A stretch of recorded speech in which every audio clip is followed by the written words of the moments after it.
Walked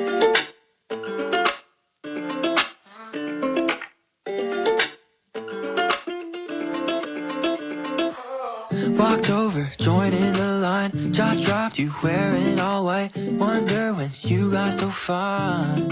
Yeah. Said hi and asked what's been up. Kept talking month after month. Your time, I can't get enough.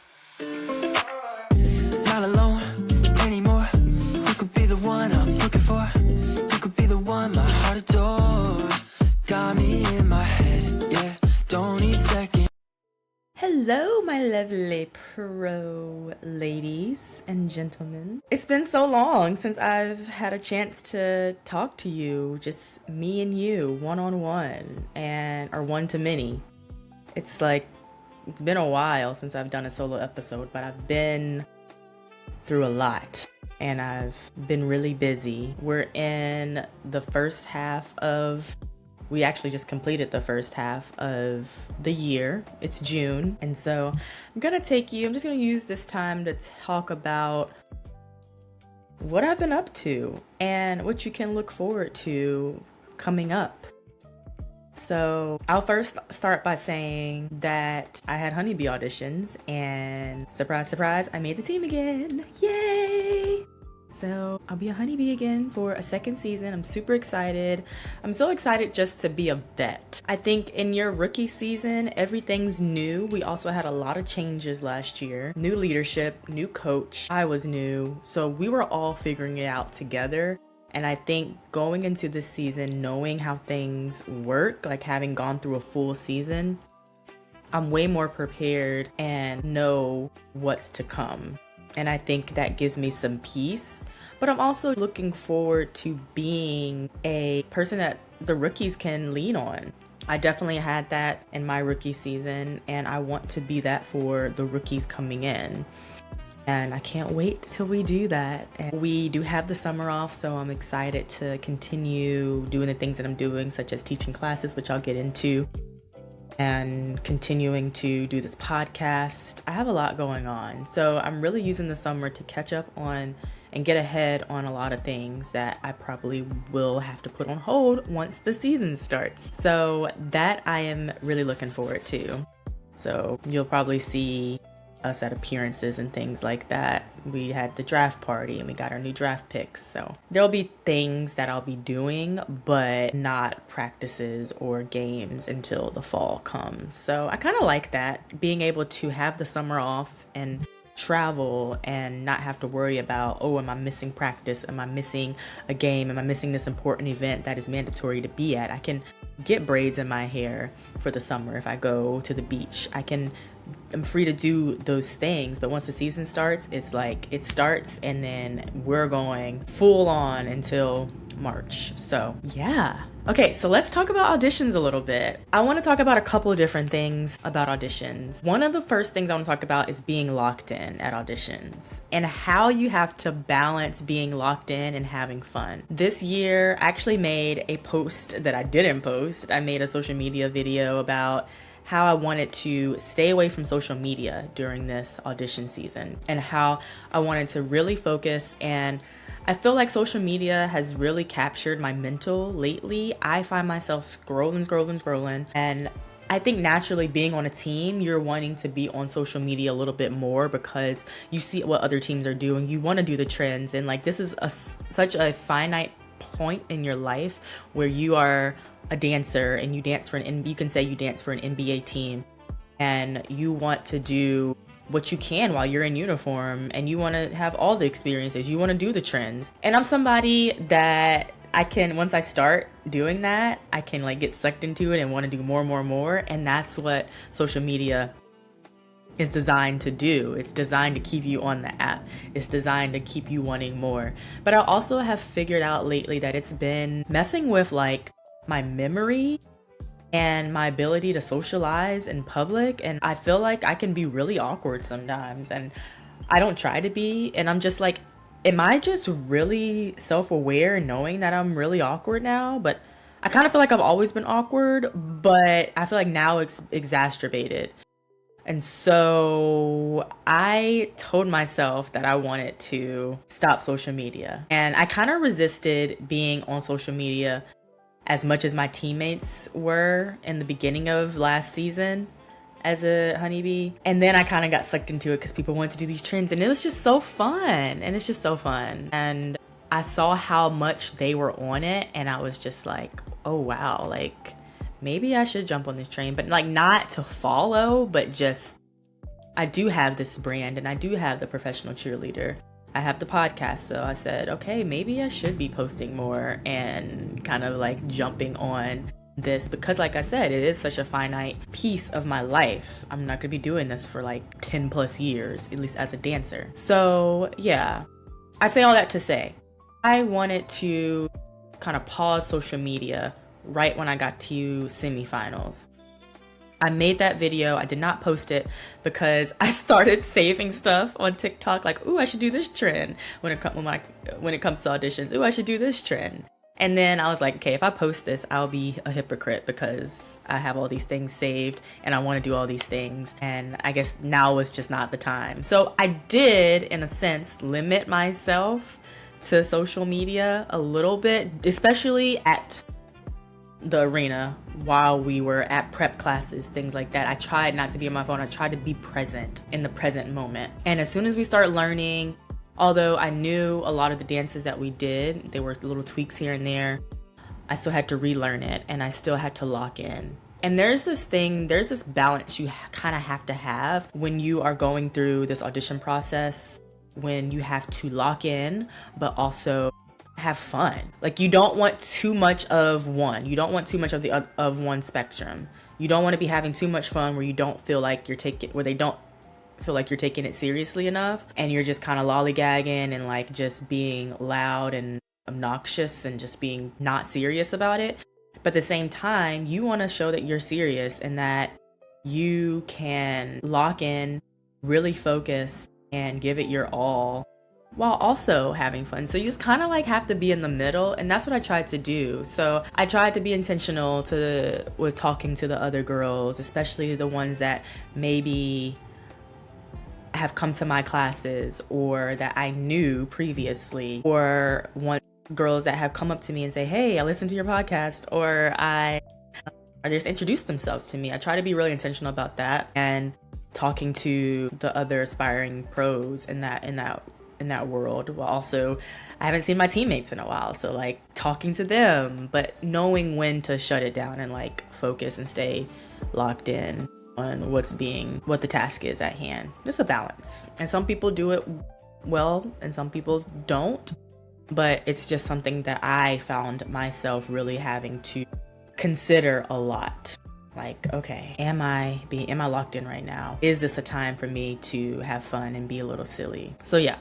The other thing I want to talk about is semifinals day, which is, in my opinion, and I think a lot of people would agree with this, is the most stressful part of this whole audition process, because you get there, you learn to dance really fast, and then you have to perform it in front of judges. Granted, the judges are there when you're learning it, so they're kind of already looking and scoping out people.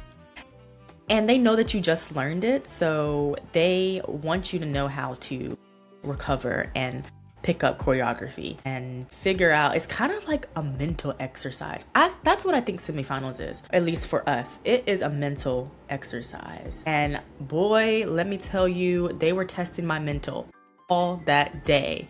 I went through so many different emotions. My main thing was like to stay focused and locked in. But as soon as I got done with that dance, you can hear the whole story about like my range of emotions on my TikTok, because I went through all of it from like when I woke up that morning to when we left.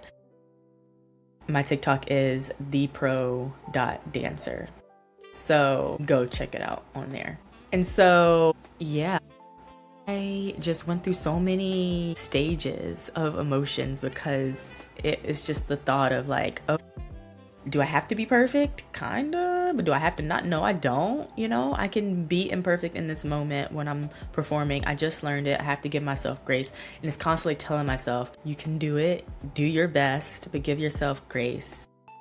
You just learned it and you can do this. You've done it before. You are a performer.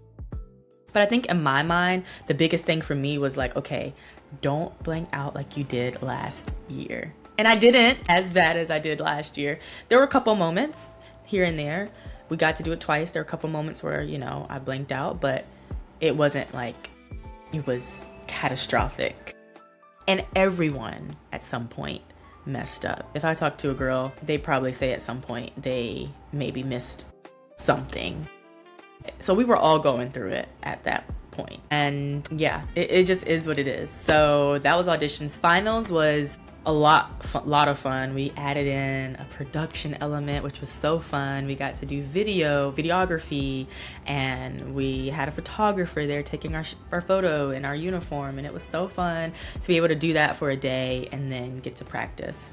We spent a lot of time practicing. There was a fitness element. There was no talent, which thank God, because dancing is my talent, so I really liked that. But finals was, I will say, definitely not as stressful because we knew the dance 2 days or 3 days before we had to perform it, and it was not nearly as stressful. So I was very thankful for that. The other thing I want to say about auditions is when you hear no, it can be very discouraging, just point blank period, to hear the words no, or like, oh, you didn't make it past this round. And I know it can be really, really hard on some of us when we feel like we put our hard-earned money, time, effort into this audition process, and then we don't get the outcome that we want. It is, yes, very frustrating. But I will say, give yourself grace. Grace. You did something that half people would not do. And for that, you should be proud of yourself. But I don't want to take away the fact that you need to sit with your emotions. You need to feel like SHIT. You need to feel like, damn, what more could I have done? You need to sit in those feelings because it's all part of the process. It's a grieving process. You are grieving a loss, essentially, at the end of the day. And you have to sit with that loss. It's like, it's no different than, I mean, it can be different if you really want to dissect it. It can be different, but it's no different than a breakup or not getting a job that you really want. That is actually what it is. It is a job that you really wanted and you did not get. But you know what? Life moves on. Take out your journal, write about it, take out your phone, video chat about it, talk to somebody about it. I had a lot of people that reached out to me and they were disappointed as to what could I do better, and like, can you give me some feedback on my video? And that's great. After you sit with those emotions, you got to think about, okay, is this something that I really want? Is it something that I want to try again and do? Because the answer might be no, and that's okay. You might have other things in your life that you want to do. This is not the end all be all. It's a great thing to do, but it's only a part of your life. It is not your life. It can feel like that when you spent the last months preparing, but you got to find something else that's going to keep you happy. And you cannot let auditions take away your joy and your passion for dance. I see that happen a lot, whether it's being on a team and not being happy with the leadership or the people that you were surrounded by, your teammates maybe not being as nice. It can feel discouraging to think like, oh, I want to dance again after you've been through something that's connected to dance but was a negative experience. And so that's the last thing I want you to do, is to blame dance for this. You have to sit with it for as long as you need, and then you have to reevaluate and get to moving. Whether that's get to moving and preparing for next season, or get to moving on to something else. Maybe you have this really great passion for art and doing art, and you want to pursue that hobby. Take a few minutes or take a few years off, come back to dance. I think that's so important. The things that we love, we can't make it our lives. We can't make it us. It is a part of us, but it is not us. And I think that's so important to think about. If you are religious, pray about it. You may find answers in that prayer, and you might find answers as you go about your daily life. But I want to just say that for all the women out there who did not get the expected outcome, there's a reason for that. It's a reason why. And this year may not have been your year, but that doesn't mean that next year won't be your year. I know we're all getting older, and we factor that in, especially as women. We factor getting older and our bodies getting older.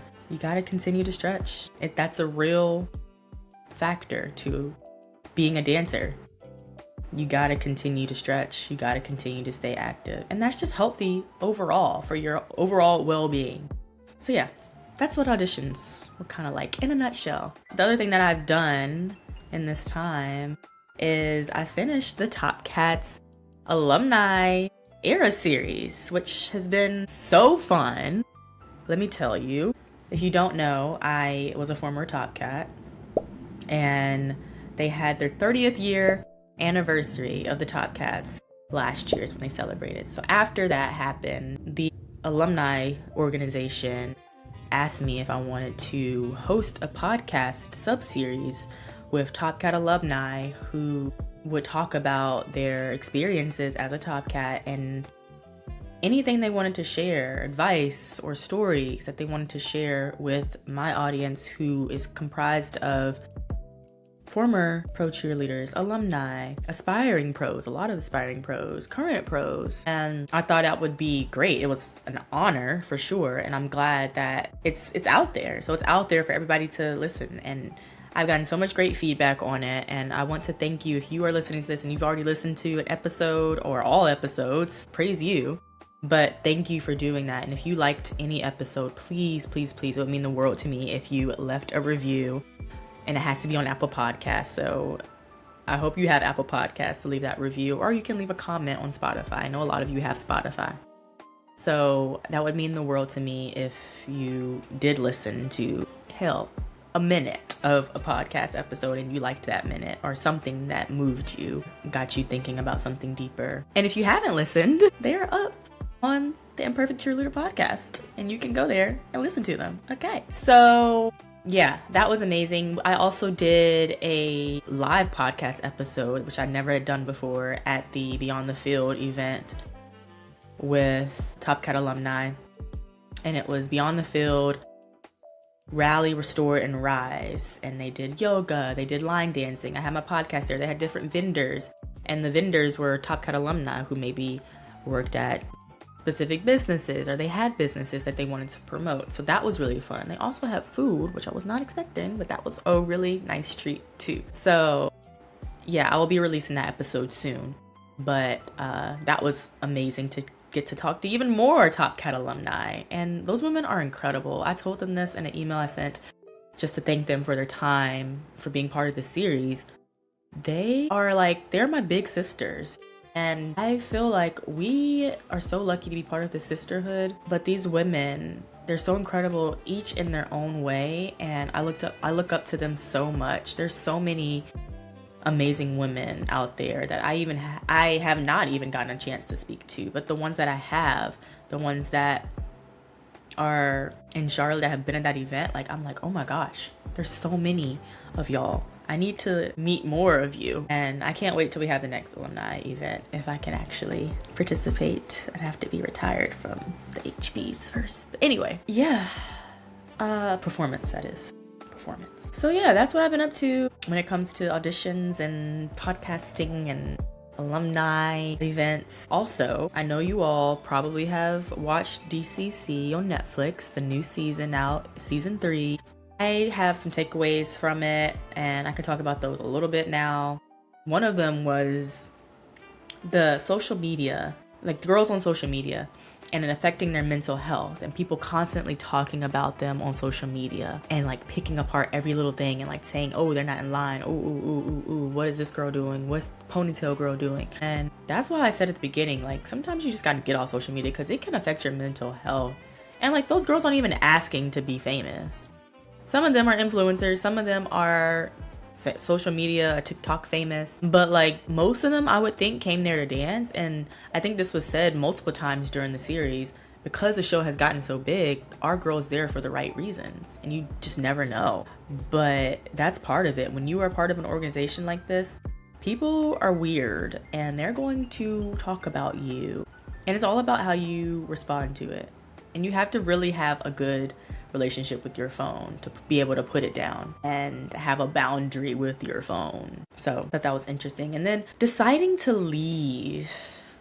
Reese's story, I'm sorry, it's a spoiler alert, but Reese's story, she's a DCC, well, she was, and she decided to hang up her palms and her boots after 3 seasons. And a lot of people, there was a lot of conversation about, okay, did her husband make her do this? And we don't know her relationship, first of all. But I got to thinking about how your religion and your faith may impact your decision, and the relationship between faith and pro dance. Because what I found being on 2 dance teams, I found that faith has been really big for a lot of these dancers, and it has gotten me back into not back into my faith, but a little bit more aware of my faith in these circumstances. And when I think about it, and I'll probably do a whole podcast on this, but when I think about it, it is really about, we are doing something that only a few people get to do in their lifetime.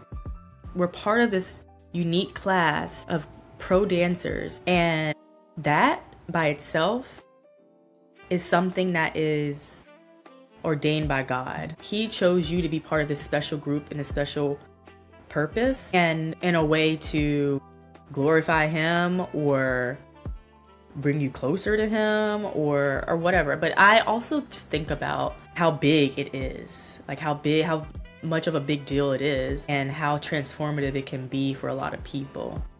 But then at the same time, I wonder, like, why is there such a huge correlation with faith and pro dance? Is it just a southern thing? Maybe. But I think about that a lot, and I'll do a whole episode on that. But back to DCC. Yeah, so that thing about Reece is interesting, and maybe one day she'll come onto the podcast, y'all. Let's talk about it. But I also got to thinking, okay, the DCC, they have their platform on Netflix.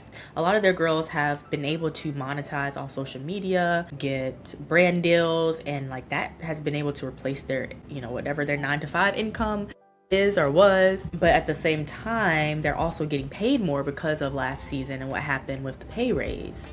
I think it was like 400%. So they're getting, who knows what they're getting paid, but it seems like some girls are actually being able to live off of this newfound fame and excitement around DCC. And so I got to thinking, what other team, and I want you to tell me, what other team do you think would you want to see a show for? And then I got to thinking about the Knicks, how they are one of the most popular teams in the NBA, the Knicks City Dancers. But I seen like a clip of them during the parade, and people were commenting like, oh, these must not be the real girls, like what are they doing out there? It was just so negative. I was just like, what is going on here? Why are people so critical of the girls? It's just, this is the society we live in. It's a patriarchal society. People are misogynists. People, men and women, they sit behind their computers and they chat all day, but nobody knows it's them. Or they could be like user 167 and they're just chatting away in their basement, and people have the courage to do things when they're not exposed.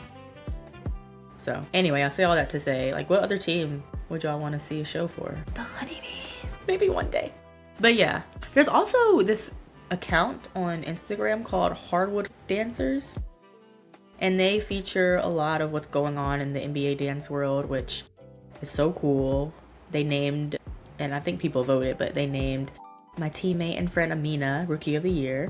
So go Amina. And they do like these random awards, like our coach was nominated for Coach of the Year. And I just want to know, who runs that account? Does anybody know? We want to know, because they seem to know everything about our team. We're just like, what is going on? But yeah, I'll end with this. I am considering, this is not like, I don't know why I'm the major pause, but I'm considering changing the name of my podcast from The Imperfect Cheerleader to The Imperfect Dancer, because it's more reflective of what I am currently. And I've also toyed with a different type of name too, but more to come on that. But you might be seeing a different name come across your podcast feed. So more to come on that. In the meantime, I am teaching classes at NC Dance District. I started a pro dance residency with some other pro dancers and former pro dancers. And this is at NC Dance District. I teach on Tuesdays, 6 to 7. So come dance with me, come learn. We do every single style you can think of when it comes to the pro dance world. Hip hop, jazz, pom, which I know a lot of you love. I love pom. It's one of my favorites. And yeah, I would love for you to come dance and boogie and get down with me. Jazz funk, that's another style. But hope that you found this interesting and that you get a glimmer of what I've been up to lately. And I, of course, will keep you updated on the name, and you'll see some things coming out on that soon. And yeah, tell me who you want to see on the podcast. I also have some exciting guests coming up, and I'm excited for that too. But anyway, thank you so much for listening to me yap for about 30 minutes, and I'll see you on another episode of the Imperfect Cheerleader podcast. Bye for now. Thank you so much for tuning in to the Imperfect Cheerleader podcast. Taking the time to listen while you're busy with all of life's responsibilities means the world to me. If you enjoyed this episode, here are a few ways you can support ICP. Number 1, hit the subscribe button so you always get newly released episodes and never miss them. Number 2, take a screenshot of the episode you listened to and tag @theprofessionalcheerleader on Instagram. I love to repost your tags and shout you out on stories. And number 3, write a review on Apple Podcast. This is the best way to show your support for the podcast and helps bring us even more guests, interviews, and topics. I hope you have a wonderful day and continue to work towards your goals of becoming a professional cheerleader, dancer, or someone who just loves to move, honey. I'll see you next time on another episode of the Imperfect Cheerleader podcast. Bye for now.